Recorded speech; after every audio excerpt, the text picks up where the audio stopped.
Hey OT dudes and dudettes, welcome to another occupational therapy personal finance video. Today we're going to be talking about a popular debate. Should you pay off your student loans first or save for an emergency fund first? I'm Jeff with OTDUDE and let's get functional.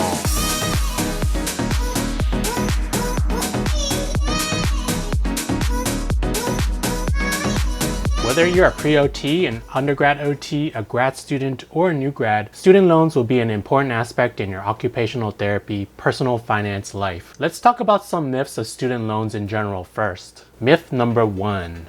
Hey, I'll just borrow as much money as I can. That way I don't have to worry about having enough money for school. Besides, can't I use the money to buy a new computer or some gadgets or something? Now, just because you can take out a lot of student loans doesn't mean you should. After you fill out your FAFSA application and receive your financial aid reward letter, you'll see how much you're eligible to borrow. However, you are not obligated to accept the full amount. It is always a good idea to use a payment calculator to estimate monthly payments after you graduate. And yes, you can use student loans to pay for a computer since it is considered an essential tool for college. You can also use student loans to purchase software and have internet access. That doesn't mean you should have a shopping spree at the Apple Store or at Best Buy.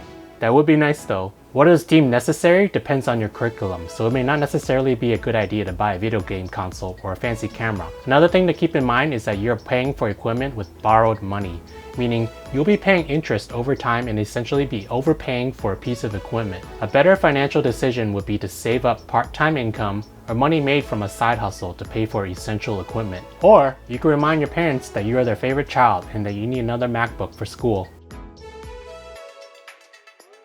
Myth number 2. I don't have to worry about paying student loans in school.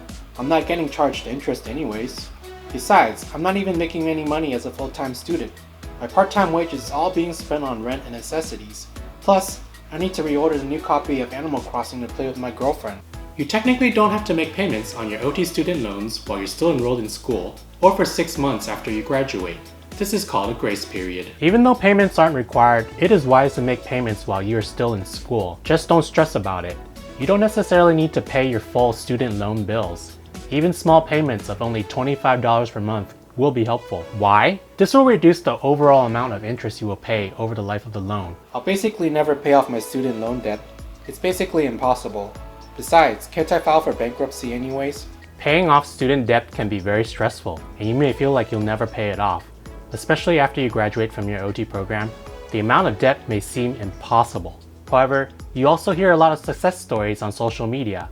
In fact, many new grads are able to pay off thousands of dollars in student debt in only a few years. It will be hard work, but not impossible. It all comes down to your spending habits. And as for filing for bankruptcy, that should be a last resort. Over the years, one myth is that student loan debt cannot be erased by bankruptcy. However, many bankruptcy judges and legal experts say that's wrong. Bankruptcy can be a way to help, but should you do it? One major downside is that your credit and credit score will be destroyed for many years. This makes it hard to get a car loan, get a mortgage for a new house, or even open new credit cards. And that is not the thing you want to be stressing about in the future.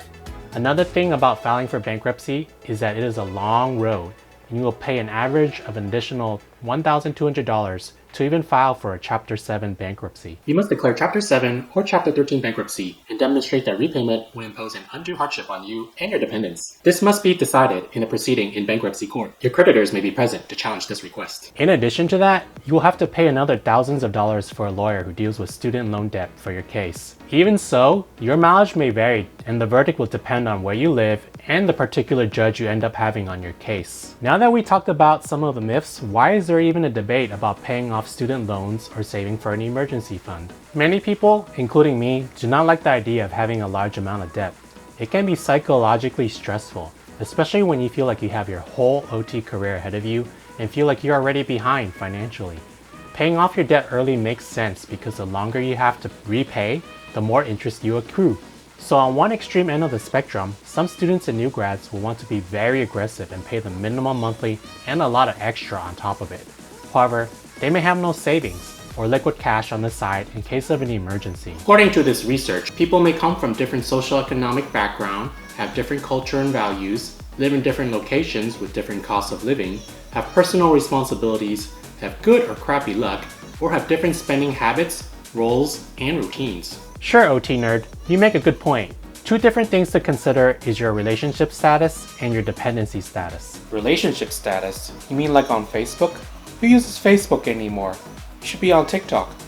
Relationship status can play a big factor in your financial decision whether or not to pay off your student debt loan earlier. If you are single, then this may not apply as much to you because you're likely to be on your own and probably spending a lot of money on things. You may even be dating. If you're in a relationship, it'll depend on you and your partner's finances. For example, does your partner work? Do they have a stable job? Can they and are they willing to support you? We could be talking about a lot of money here. Now, if you are married, you probably have shared finances. If your spouse has a stable job and can support you in case of an emergency, then you're probably better off paying off your student loan more aggressively first. Another is dependency status. If you're living under your parents' roof, having them pay for your food, living expenses such as cell phone, etc., then you can probably afford to pay off your student loan first if they are willing to support you in case of any emergency. However, it is still a good idea to save for an emergency because it is a good adulting skill to have. OT nerd, can you break down the numbers for us? In personal finance, the golden rule is to save for and have an emergency fund handy. This is at least a minimum of 3 months of your living expenses. To be even more prepared, you should save for at least 6 months of living expenses. Many Americans are living paycheck to paycheck, and an emergency fund is considered absolutely necessary even if you have a big student loan. If you do not have an emergency fund handy, when you have a large, unexpected expense, you will have no way to pay for it except to borrow more money. This would mean using your credit cards. Now, credit cards typically have an even higher interest rate than your student loan. Credit card interest rates could be as high as 25% compared to student loan, which is about 10% highest. The key point here is that you essentially be moving from lower interest rate debt from student loans to higher interest rate debt with credit cards. If you were to be caught off guard in an emergency, this could create a snowball effect leading you to owe more money. You would be even deeper in the hole with all the debt combined. Exactly, OT nerd. In today's world, with the coronavirus and COVID-19, many people have faced job loss. Even for occupational therapists, many per diems have not been able to get their hours due to reduction of patients overall in the hospital system and the recent cancellation of elective surgeries. For school OT, many districts have either canceled school or reduced the hours.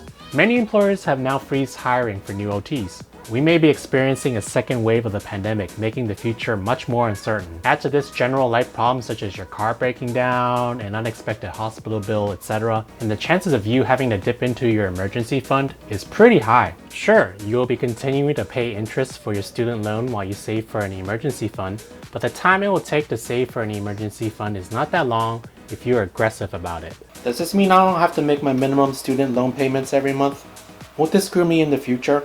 I don't want to be a poor OT. No, at the very least, you should be making your minimum student loan payments, whatever that amount is, paying off essentials such as rent, utilities, insurance, and food, and saving for the rest for an emergency fund. When you have saved about 6 months of living expenses, and this should be easy to calculate because you shouldn't have too many expenses after college, you should shift that money towards your student loan. Hopefully, you won't ever need to dip into that emergency fund and your life is essentially the same in terms of spending when you shift this money towards paying off your student loans, except that you will now have a backup in case of an emergency.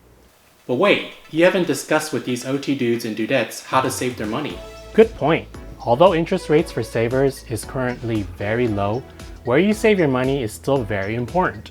No, you should not leave the money in a checking account because the interest will be lower, probably, than a savings account. Also, leaving that money in your checking account may make it tempting to use that money too. Nowadays, it is very easy to open what's called a separate online high-yield savings account that pays more interest than a typical savings account.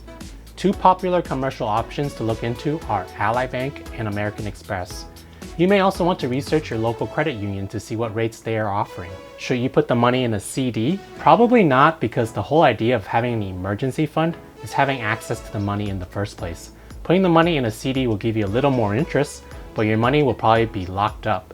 Banks typically charge a penalty for early withdrawal from a CD. Even if banks and credit unions are waiving early withdrawal penalties due to COVID-19, this is only a temporary option and could go away in the future.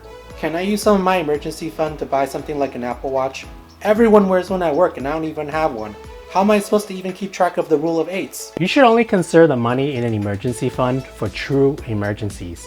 It may help to create a separate savings account just for your emergency fund. If you dip into the emergency fund, shift back to replenishing it to the original needed amount for 6 months of living expenses.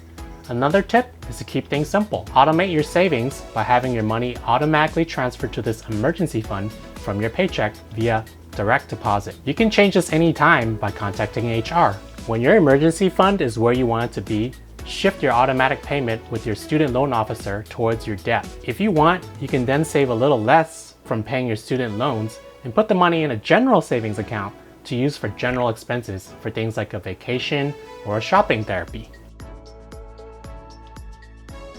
In summary, save up for an emergency fund, which is about 6 months of living expenses. Life can bring many unexpected events, and you do not want to be having to resort to borrowing money from a credit card in case of an emergency. This could put you in deeper debt and cause you a lot of psychological stress.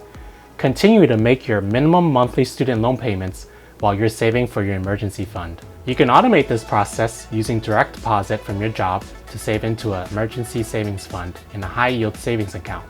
Once you have reached your emergency fund goal, shift the payments to a student loan, assuming you do not increase your spending habits during this shift. Lastly, because we are living in unprecedented times, if you have had an unfortunate circumstance such as job loss or health issue, don't be afraid to contact your student loan servicer. You never know what they could be offering if you don't even ask. Especially with COVID-19, many companies are making exceptions to the norm. Thank you for watching. Like and subscribe to our channel if you found this content useful. Happy saving, OT dudes and dudettes.